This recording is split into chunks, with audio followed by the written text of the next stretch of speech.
Not your average tabletop. Woohoo! Welcome to Not Your Average Tabletop. I'm Zach. And I'm Pepper. And for today's video, we're going to be doing a CHIPPI review of the game Pandemic. Ooh, one of the classic games, cooperative games for sure. This one specifically is no longer in the top 100, I believe.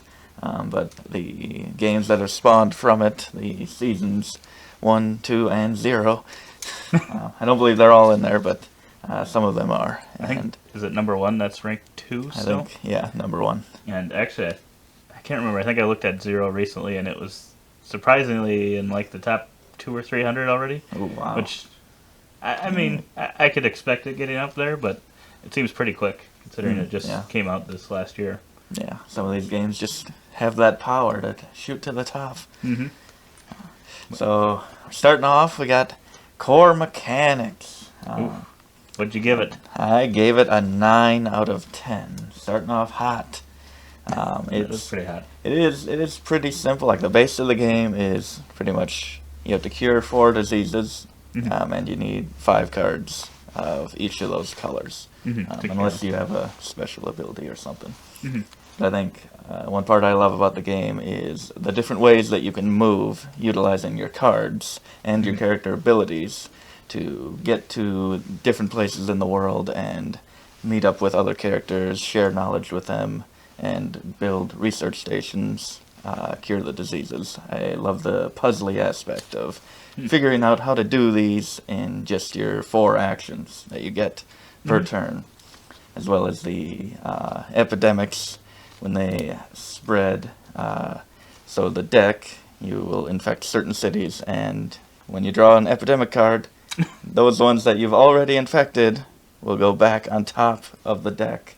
So they are going to continue to intensify, and I think that really ramps up the tension. Yeah, for sure. Yeah.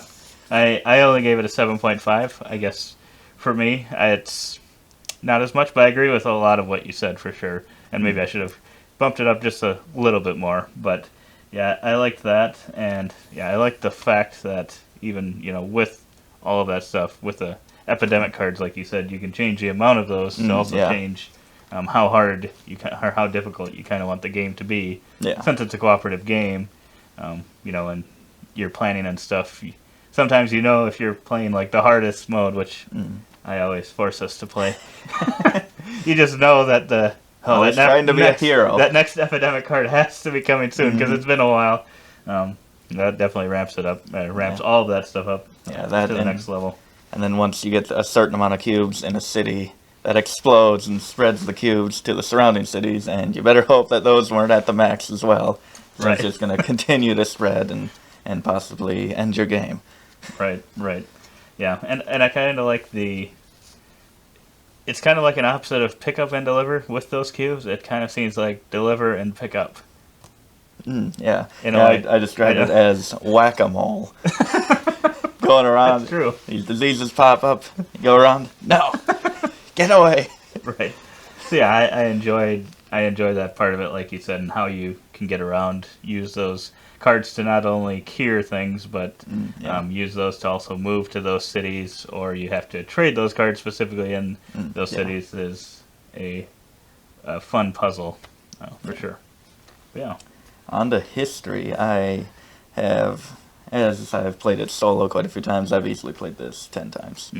Yeah, I don't remember exactly how many times I played it, because I've played it with a couple other groups, and then recently when we got it, I played it with you quite a few times. So I put a history of 8 out of 10, so it could still bump up a little bit more from where my current rating is with a couple more plays just from that alone. But yeah. On to the investment. What'd you give this one? I gave the investment a 7.25. That's very specific. That is very specific. I feel like this is one of those that could feel somewhat samey after. If I don't think I've played enough where it feels samey, but I could see it getting to the point where it would feel samey if you played it a lot. And that's where I think maybe the legacy seasons. We haven't played any of them. I definitely love to 3 play them. seasons, more base games, more expansions.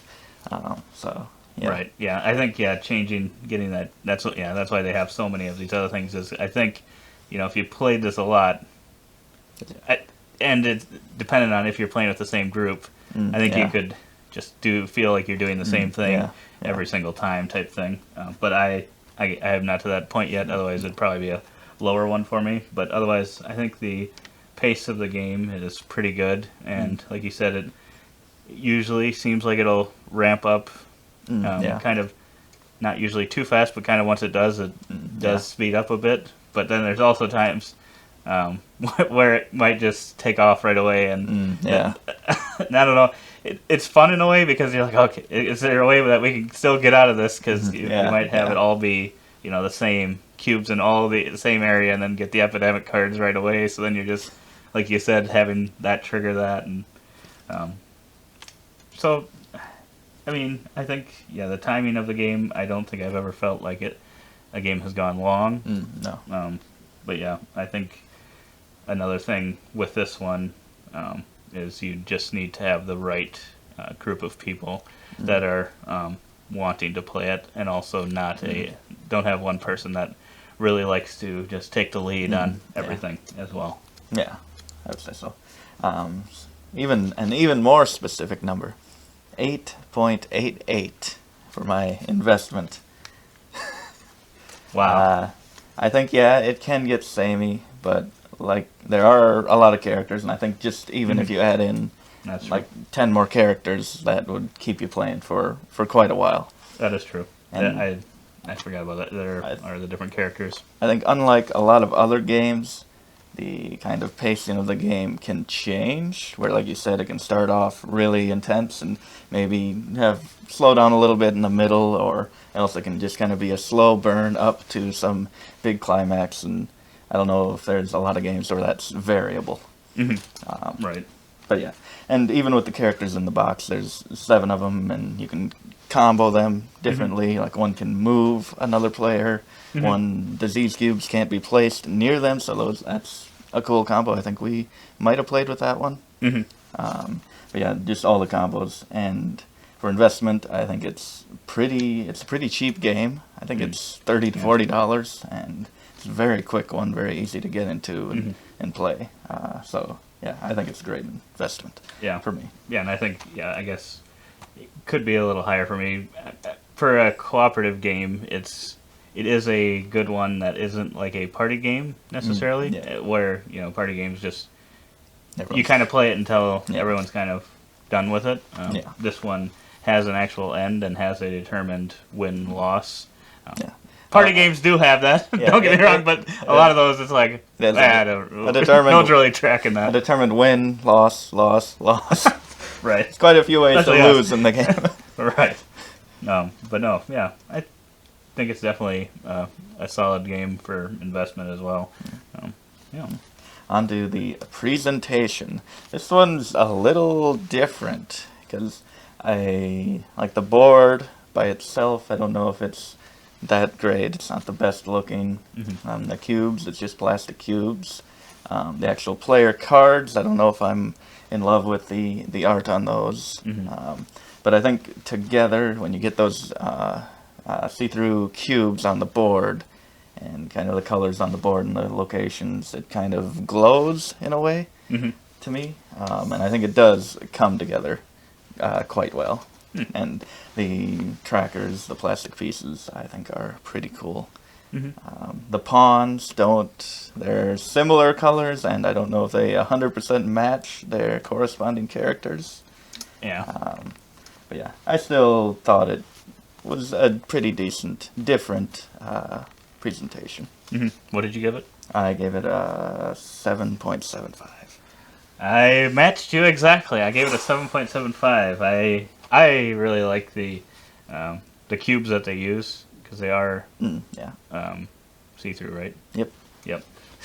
I should make sure. Otherwise, I hated the game. No, I just feel like alone, a lot of the stuff is kind of nothing amazing, nothing special, but kind of the whole package together just seems to work. It really does feel like It's You know, if you were very- running simulations on a computer or something of like how a pandemic was going to take over, it kind of gives you like a dark like picture yeah. of how this is spreading with those yeah.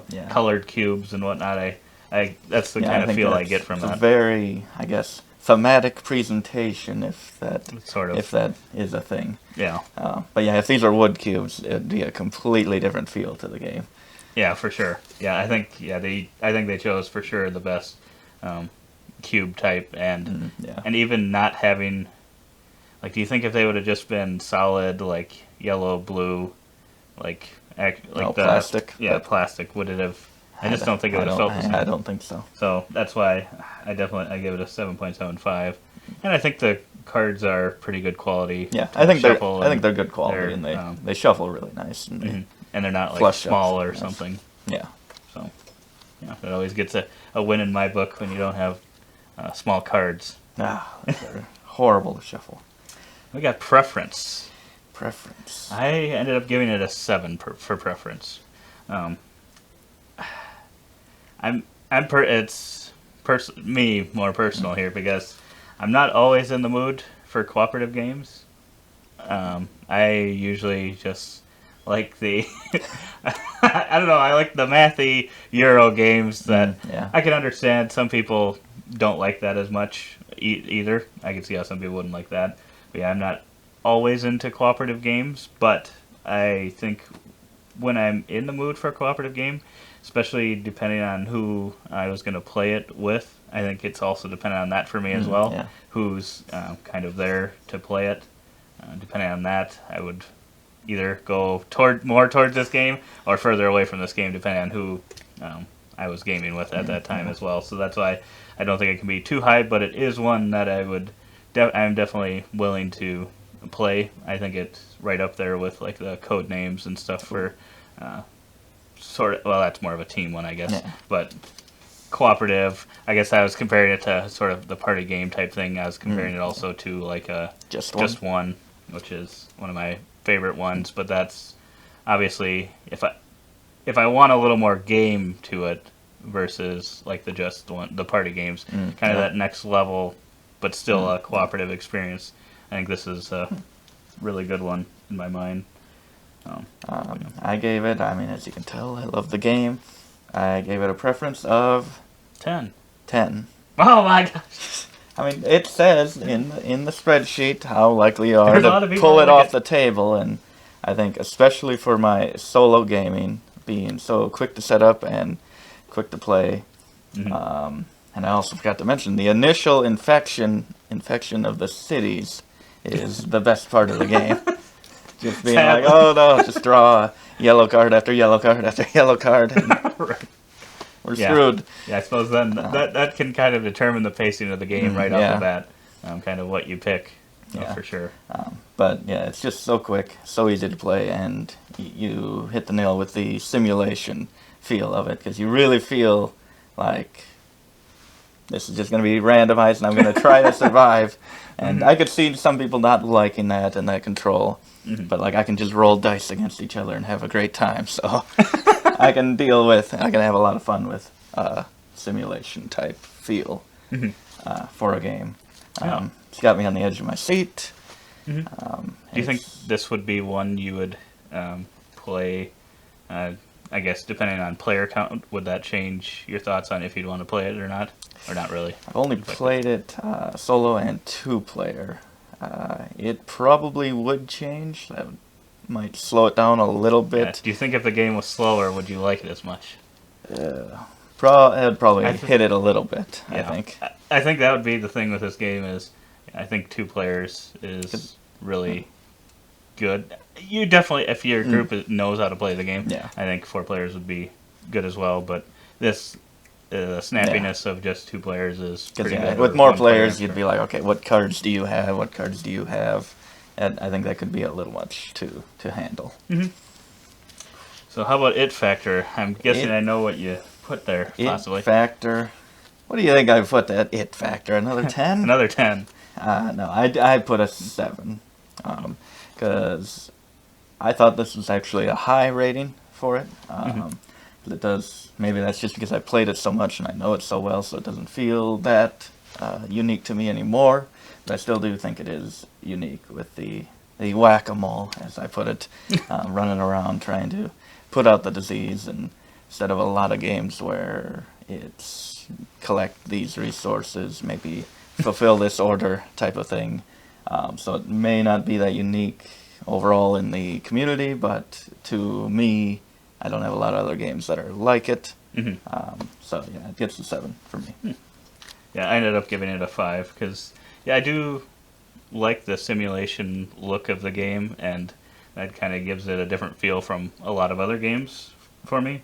And it's also just a classic of a co-op game. Yeah.